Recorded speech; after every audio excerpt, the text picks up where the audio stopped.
चलिए, तो यहाँ पर बाजार में एक ही सवाल है सभी के जहन में कि अगर पोर्टफोलियो को रीबैलेंस करना है तो किस तरह से किया जाए। अगर मिड कैप स्मॉल कैप बहुत महंगे हो चुके हैं, हम बहुत मुनाफा इनमें देख रहे हैं, तो कहाँ इसको कैसे रीबैलेंस करें, क्योंकि तमाम एसेट क्लासेस हम देख रहे हैं कि मुनाफे की राह पर आगे बढ़ चुकी हैं। अगर हम इक्विटी ले लें, हम डेट ले लें, सोना ले लें, रियल एस्टेट ले लें, यहाँ तक कि अगर क्रिप्टो भी देख लें, वहाँ पर भी बिटकॉइन जो है लगातार रिकॉर्ड हाई पे है। तो अगर रीबैलेंस करने की स्थिति बनती भी है तो एक निवेशक कैसे करे। निवेश पोर्टफोलियो में ज़रूरी है कि आप बाजार में हो रहे उतार चढ़ाव पर खास ध्यान ना दें, लेकिन हाँ, अगर रीबैलेंस या रीएलोकेशन की एक स्थिति आती है तो आप सोच समझकर फैसला लें। नीरव करकेरा, रिसर्च हेड फिस्डम, मेरे साथ जुड़ गए हैं, जो इस पूरे मामले में आज इस बातचीत को आगे बढ़ाएंगे और आपकी सहायता भी करेंगे।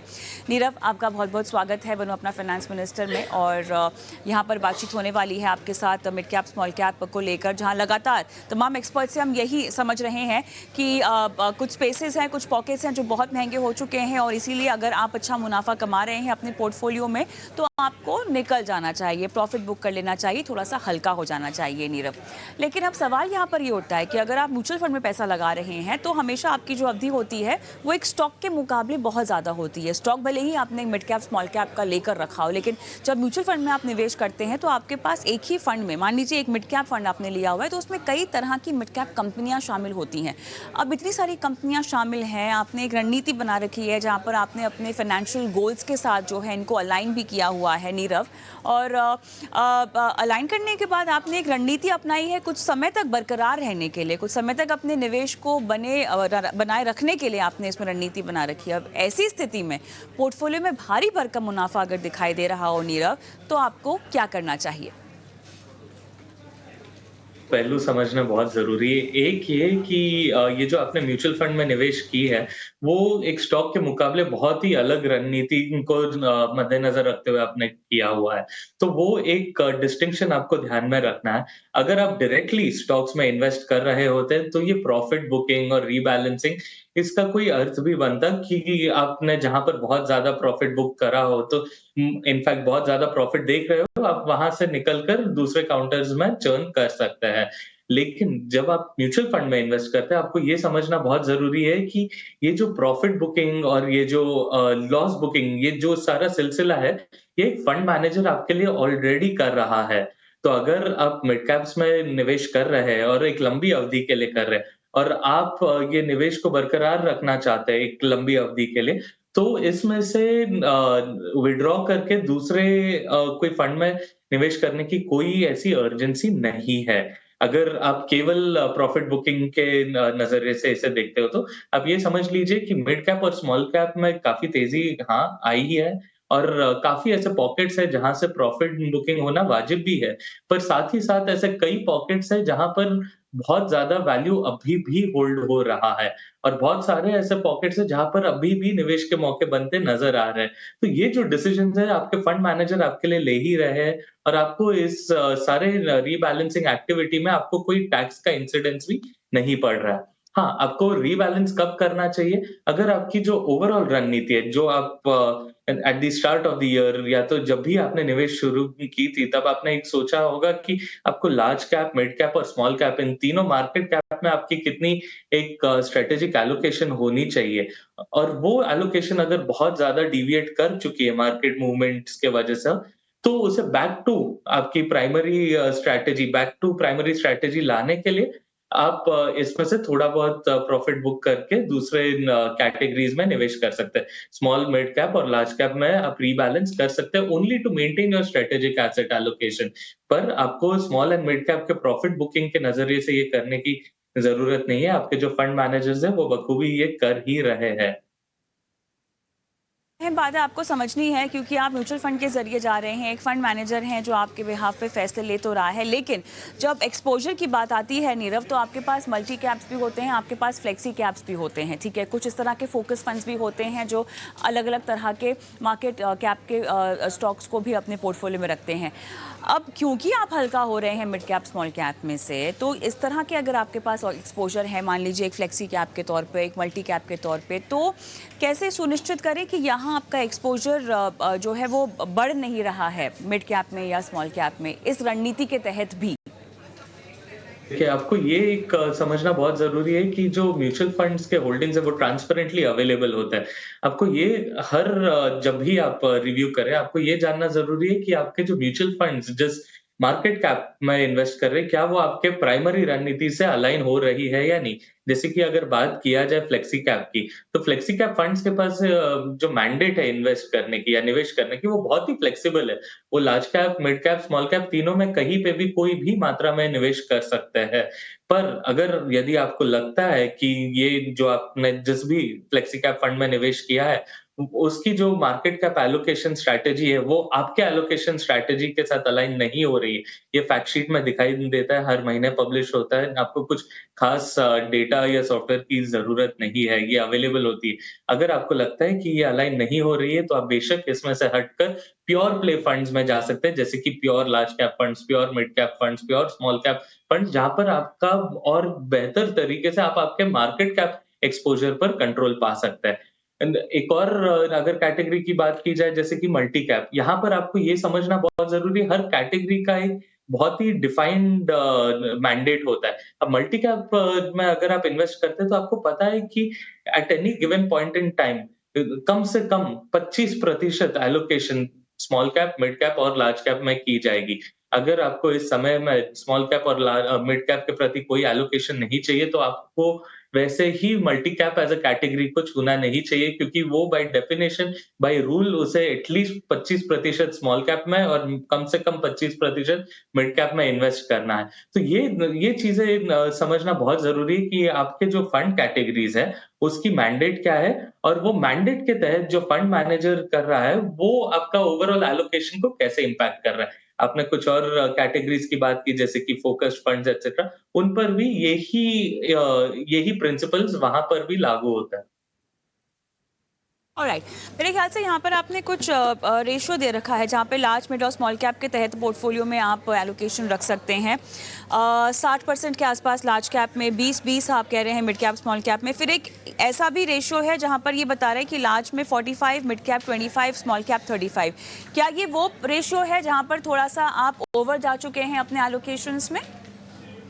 जी, ये रेशियोज़ इलस्ट्रेटिव तौर पर दिया गया है।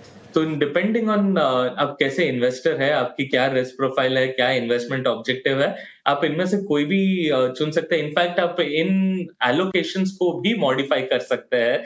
ये केवल रूल ऑफ थंब के तहत दिया गया है, जहाँ पर हाई और small and mid cap allocations जो है, उसको आप ट्रिम डाउन भी कर सकते हैं, बढ़ा भी सकते हैं depending on your investment objective at this point in time. So ये केवल ये दर्शाता है कि ऑप्शंस ऐसे अवेलेबल है निवेशकों के लिए जहां पर इसको बेस पोर्टफोलियो कंसीडर करते हुए यहाँ से कोई भी एडिशन या सब्ट्रैक्शन कर सकते हैं एलोकेशंस में in line with their investment tenure, investment objective और आपकी पर्सनल रिस्क टेकिंग कैपेसिटी क्या है। और आपकी ऑफ कोर्स आपकी इस जंक्शन पे मार्केट कैप को लेकर अगर कोई प्रेफरेंसेस हो तो उस हिसाब से आप इसे एडजस्ट कर सकते हैं।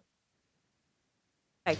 अब थोड़ा-सा मैं फंड स्पेसिफिक बातचीत आपके साथ करना चाहती हूँ। मेरे ख्याल से यहाँ पे कोई रिकमेंडेशंस आपकी तरफ से आती हुई मुझे नहीं दिखाई दी है। हालाँकि कोशिश कीजिएगा अगर आप कुछ रिकमेंड कर सकें क्योंकि तमाम तरह के फंड मैनेजर्स से नीरव हमारी भी बातचीत होती रहती है, ठीक है? सब यहाँ पर यही कह रहे हैं कि जो महँगी हो गई हैं कंपनियाँ, जहाँ पर अब थोड़े से रिटर्न्स फ्रॉती हो गए हैं, बबल हो गए हैं, उनमें से वो भी निकलने की कोशिश कर रहे हैं और थोड़े से रीज़नेबल पीई वाली जो कंपनियाँ हैं, उनको रखने की कोशिश की जा रही है। अब इस पूरे माहौल में आपके मुताबिक ऐसे कौन से फंड मैनेजर्स हैं जो आपको लग रहा है कि तमाम सिद्धांतों का पालन कर रहे हैं? वैसे तो हर फंड मैनेजर इस तरह के सिद्धांतों का पालन करते हैं। कोई भी नहीं चाहता कि उनके निवेशकों का पैसा जो वो बाजार में लगाया है वो घाटे में तब्दील हो जाए, ठीक है? लेकिन कुछ कुछ अच्छे होते हैं नीरव, कुछ बहुत अच्छे होते हैं।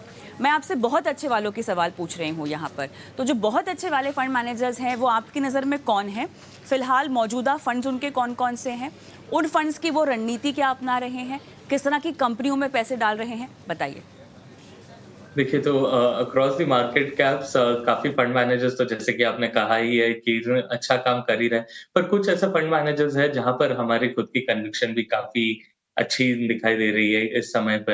अब जैसे कि अगर मिड कैप्स की बात की जाए तो मिड कैप्स में अपॉर्च्युनिटीज़ आइडेंटिफाई करना जितना ज़रूरी होता है, उतना ही ज़रूरी होता है उसका लिक्विडिटी का ध्यान देना, उसके गवर्नेंस प्रैक्टिसेस पर ध्यान देना, उनके वैल्यूएशंस पे ध्यान देना और वैल्यूएशन कॉन्शियस अप्रोच रखना। तो हालाँकि काफ़ी ऐसे फंड्स हैं जो अच्छे तरीके से मिड कैप स्पेस को प्ले कर रहे हैं। हमें लगता है एडलवाइस मिड कैप फंड एक ऐसा फंड है जो बहुत ही अच्छे तरीके से रिस्क और रिवॉर्ड को बैलेंस कर पा रहा है। काफ़ी अच्छे तरीके से इन 2 पैरामीटर्स को बैलेंस कर पा रहा है और जब भी हम रिटर्न्स की बात करते हैं, ये बहुत ज़रूरी हो जाता है कि हम रिस्क को भी मद्देनज़र रखें। रिस्क के एस्पेक्ट को भी कंसिडरेशन में लिया जाए। साथ ही साथ अगर स्मॉल कैप्स की अगर बात करें, जो स्मॉल कैप सेगमेंट है, वो थोड़ी-सी ट्रिकी रहती ही है। उसमें निवेश करना उतना आसान नहीं होता। अपॉर्च्युनिटीज़ आइडेंटिफाई करते हुए, वैल्यूएशंस जस्टिफाई करते हुए, लिक्विडिटी का भी ध्यान रखना वहाँ पर उतना आसान नहीं है। हमने हाल ही के स्ट्रेस टेस्ट में भी देखा versus mid cap, small cap funds की जो लिक्विडिटी प्रोफाइल है, वो हल्का-सा खस्ता-सा नज़र आया है। पर इसको ध्यान में रखते हुए कुछ ऐसे फंड मैनेजर्स हैं, जो स्मॉल कैप स्पेस को काफ़ी अच्छे से मैनेज कर पा रहे हैं और साथ ही साथ ये भी कहूँगा स्मॉल कैप फंड्स के मैंडेट को अच्छे तरीके से यूज़ कर पा रहे हैं। जैसे कि एक एग्ज़ाम्पल अगर लिया जाए, क्वांट स्मॉल कैप अगर फंड के तौर पे देखा जाए, तो ये जो कैश और लार्ज कैप के जो बफर्स हैं, उसको भी अच्छे से यूटिलाइज़ करते हुए नज़र आ रहे हैं। अगर बाज़ार में स्मॉल कैप सेगमेंट में बहुत अच्छे अपॉर्च्युनिटीज़ नहीं आइडेंटिफाई हो पा रहे हैं, तो इस कैश और लार्ज कैप के स्ट्रैटेजिक एलोकेशन को भी स्मार्टली यूज़ किया जा सकता है। तो क्वांट स्मॉल कैप ने काफ़ी बेहतरीन काम किया है स्मॉल कैप स्पेस में। हमें लगता है कि अक्रॉस साइकल्स हमने देखा हुआ है कि स्मॉल कैप में एक समय था जब इन्होंने काफ़ी ओवरवेट पोज़ीशन रखा था अपने प्योर स्मॉल कैप फंड में, पर जैसे ही वैल्यूएशंस स्पाइक होते जा रहे हैं, वो बहुत ही proactively cash buffer etcetera maintain करने लगे। साथ ही साथ एक और बहुत ही फ़ोकस्ड और बहुत ही प्यारे तरीके से मैनेज कर रहे हैं और ये लंबी अवधि के लिए एसआईपीज़ के लिए ये सेंस बनता ही है, खासकर कि छोटे निवेशकों के लिए, जिन्हें बहुत लंबे अवधि के लिए थोड़ा-सा स्मॉल कैप एक्सपोज़र रखना है। डीएसपी बहुत अच्छे से ये मैनेज कर पा रहा है। चलिए, तो नीरव एक बार मैं नाम दोहराना चाहती हूँ। मिड कैप कैटेगरी में आप ईडलवाइस का मिड कैप बता रहे हैं, स्मॉल कैप में आप डीएसपी स्मॉल कैप बोल रहे हैं और क्वांट का स्मॉल कैप बोल रहे हैं, राइट? जी, और ये बिल्कुल रिकमेंडेशंस नहीं है, ये आपको हाँ, आपके प्रोफाइल के नहीं ये हिसाब से आपका आपको चूज़ करना है। या हाँ, ये आपका आकलन है। मौजूदा समय में अगर किसी को पैसे लगाने हो तो इन फंड्स में लगाया जा सकते हैं। इन्हें देखा तो जा सकता है, at least take a closer look.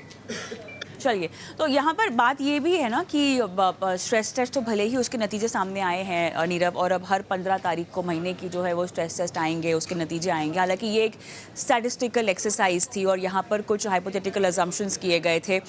इसका रियलिटी से फ़िलहाल कोई लेना देना नहीं है, बिकॉज़ बहुत सारी चीज़ों को अज्यूम किया गया है।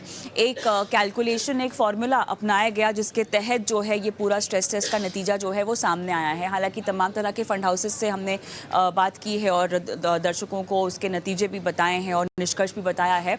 अब सवाल यहाँ पर ये उठता है, एग्जिट स्ट्रैटेजी। देखिए, स्टॉक में से तो नीरव निकलना आसान हो जाता है, मिड कैप स्मॉल कैप में बात करूं, करेक्ट। फंड में से एग्जिट स्ट्रैटेजी निकालनी हो ना, करनी हो, तो अब कैसे करें? देखिए, तो स्टॉक में से जो एग्ज़िट स्ट्रैटेजी होती है, थोड़ी बहुत वो ही प्रिंसिपल्स है जो म्यूचुअल फंड्स के तरफ भी एक्सटेंड होता है, बट थोड़े-से मॉडिफाइड होता है। सो जब भी आप निवेश करते हैं, चाहे वो फंड में हो या स्टॉक में हो, आपकी एक इन्वेस्टमेंट रैशनल होती है, एक इन्वेस्टमेंट थीसिस होती है, एक वजह होती है जिसके बिना पर जिसके फाउंडेशन के बेसिस पर आप ये इन्वेस्टमेंट डिसीजन लेते हैं। अब जब भी आप एक फंड में निवेश करते हैं, तब हो सकता है आपने ये फंड मैनेजर की स्टाइल पसंद की हो सकता है आपको इन्वेस्टमेंट टीम पर बहुत ज़्यादा भरोसा हो सकता है आपको ये फंड इस फंड के पोर्टफोलियो की पोजीशनिंग करंट मार्केट साइकिल में पसंद आ गई हो या ये फंड की across market cycles management style पसंद आई हो। अगर इन वेक्टर्स में से कुछ भी यदि अगर चेंज हो जाता है तो ये एग्जिट की एक ट्रिगर बन सकती है।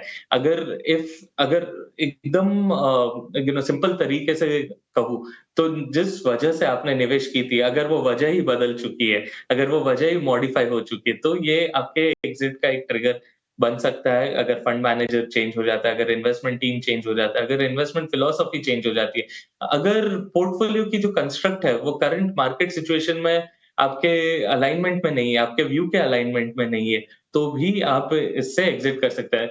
हालाँकि एग्ज़िट करने के ट्रिगर कई सारे हैं। ना एग्ज़िट करने की एक ट्रिगर तो बहुत साफ-साफ दिखाई पड़ती है, वो है अगर आपको अंडर परफ़ॉर्मेंस दिखाई दे इन अ शॉर्टर टर्म, तो वो एग्ज़िट करने का कारण नहीं बन सकता है।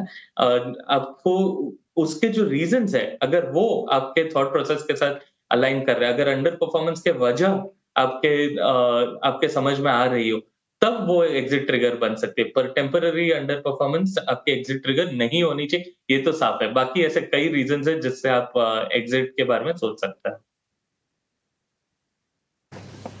चलिए नीरव, मेरे ख्याल से ये पूरा मुद्दा तो हम 1 घंटे तक चर्चा कर सकते हैं, लेकिन फिलहाल शो पर ना मेरा समय इतना ही है आपके साथ आज। बहुत-बहुत धन्यवाद, आपने समय निकाला और विस्तार से बातचीत की।